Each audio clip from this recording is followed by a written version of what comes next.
Welcome to Seniors on the Move. My name is Karen McKenzie, and we're sponsored by the Willows at Westboro Retirement Community in Westboro, Massachusetts. And Dr. DellaGrotte, Dr. Joseph DellaGrotte, is back with us for show 2 because he had so much to say about exercise, which is so important for everyone, but and especially for seniors. I exercise every day. I don't know if I do enough every day, but I try to do a little bit. Dr. DellaGrotte is a movement educator. He's a licensed muscular therapist, a certified Feldenkrais practitioner, trainer, a rehabilitation counselor, and a body-centered psychotherapist. He earned his PhD in interdisciplinary social science, and he's also been in private practice in Watertown, Mass. Since 1977, when he left an academic career to enter into a therapeutic career that emphasized the value of client movement education.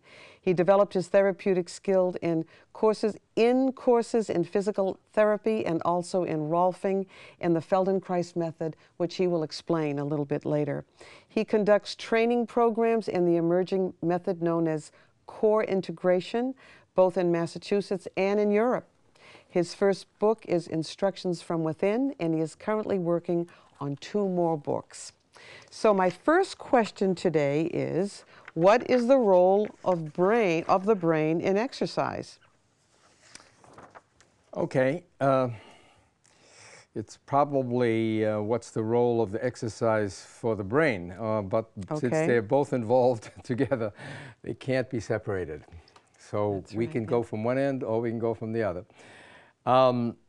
We know that the human brain requires constant stimulation. That's why people who stay active, who are engaged, generally have better brain activity, less dementias.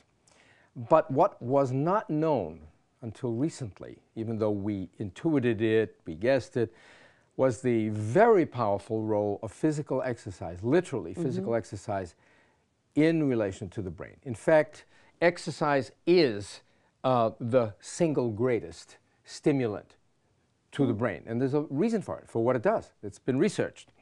So we're not just talking about sitting there like this and lifting weights. That might help a little bit, but probably not as much. So let me define exercise first, and then I'll show that relationship. So by exercise, we are going to reframe it a bit. And what exercise means in the way I'm going to use it is a systemic, total way of using your body that works to stimulate all systems and awakens and stimulates the brain. So we're talking about a kind of exercise that is not just isolated. Isolated exercise has benefits locally, but not globally. Okay? In other words, I can sit there and watch television and do this and my bicep may grow, but I can assure you my brain won't. But if I sit there and do this with concentration and I do exercise in which I'm thinking, wait a minute, all these movements are integrating, they're working together. Now the brain comes online. You actually can see it fire up if you put MRI attachments to it. So you want to fire the brain and see lights going on. You don't want to do just muscle exercise, which is good, but there's nothing happening in the main parts of the brain that need to be stimulated. So exercise, real exercise, involves a kind of attentiveness to what you're doing, right? You need to be attentive. All animals need to be attentive to their movements, otherwise they could get killed, or they could fall off the cliff, or they could be, in trouble, fall into a swamp. In other words, even the animals know they have to be attentive when they're doing exercise. So here's the basis of all exercise. I'm going to give it to you in 6 paths. There are only 6 paths, major highways. Think of it. If you want to go across the United States, you only have highways that go this way, or that way. And then you have a lot of other highways, right? Isn't that amazing? Yeah. You have 6 highways in the body. And it works with gravity. This is all physics. This is all biomechanics. All exercises in this plane of movement and here. This is called the Sagittal Plane.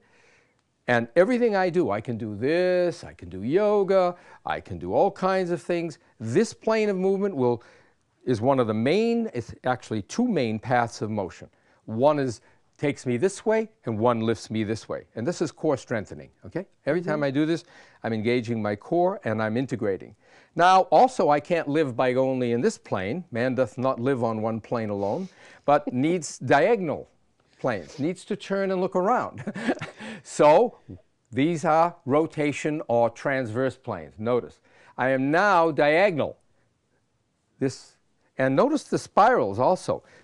All of this is moving now in this way, so there's a whole different group of muscles. But they're related to those first two. So now I add two more. This is called lateral. Okay? I can get upper body. You can see what I can do.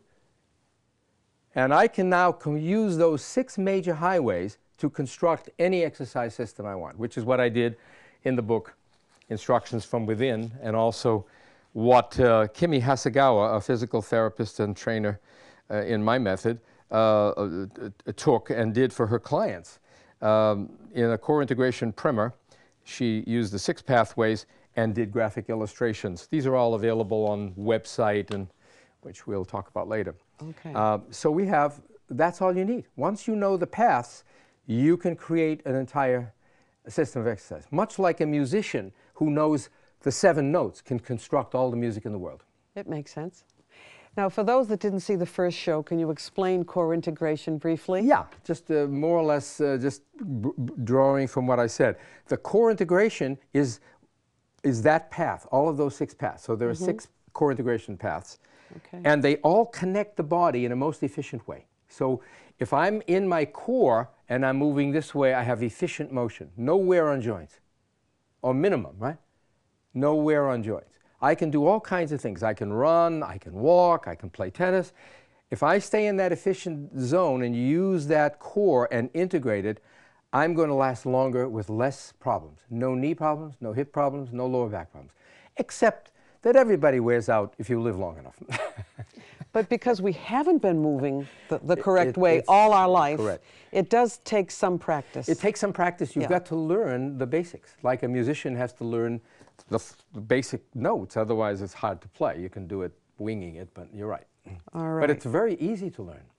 Do seniors need to do this in a different way, or is it the same for everyone? You know something, it's the same. You just have to adapt it to the person and respect where they're coming from. So if somebody's having trouble standing, you do floor exercises, core integration. Okay. You do them on the side. You do them in the chair. Watch. I have a whole series